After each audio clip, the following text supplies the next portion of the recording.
ចេកណាំវ៉ាទុំកាន់តែទុំខ្លាំងកាន់តែល្អបើបងប្អូនទទួលទានមិនអស់បងប្អូនយកវាមកធ្វើជាស្ករដើម្បីជាប្រយោជន៍មកចាឈ្ងុយចេកហ្មងបងប្អូន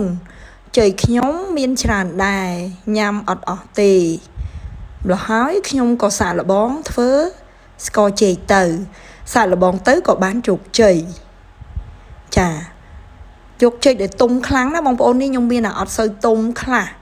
យកទុំញោខ្លាំងសបកខ្មៅក៏កាន់រឹតតែកាន់តែល្អបណ្ដោយចា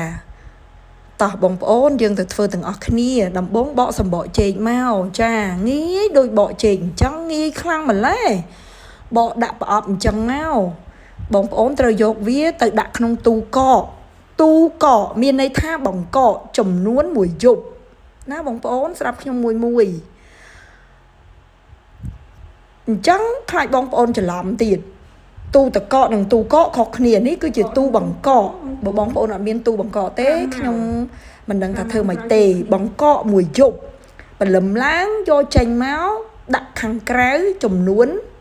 4ទៅ5ថ្ងៃឬមួយក៏តាមលទ្ធភាពដែលចេកហ្នឹងវាចេញទឹកមកសម្រាប់ខ្ញុំនេះ5ថ្ងៃបានទឹកចេកមកប៉ុណ្ណេះហើយខ្ញុំក៏ចាប់ផ្ដើមបើកគម្របឲ្យបងប្អូនមើលវាមានពពុះវាជារឿងធម្មតា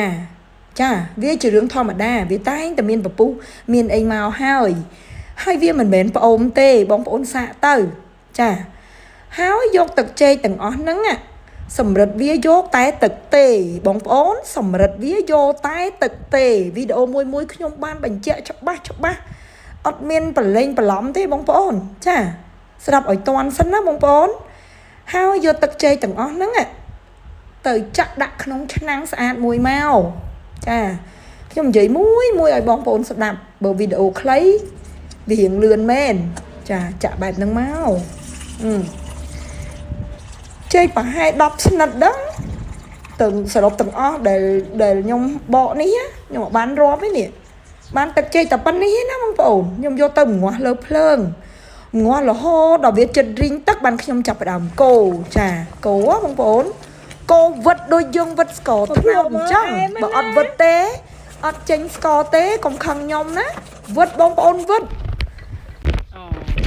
ស្ករចេកវិតស្ករចេកខ្លាំងហ៎បានហើយប៉នេះបានស្ករដែលបងប្អូនចង់បានហើយបងប្អូនបិទភ្លើងទៅខ្ញុំយកខាប់ប៉ុណ្ណេះ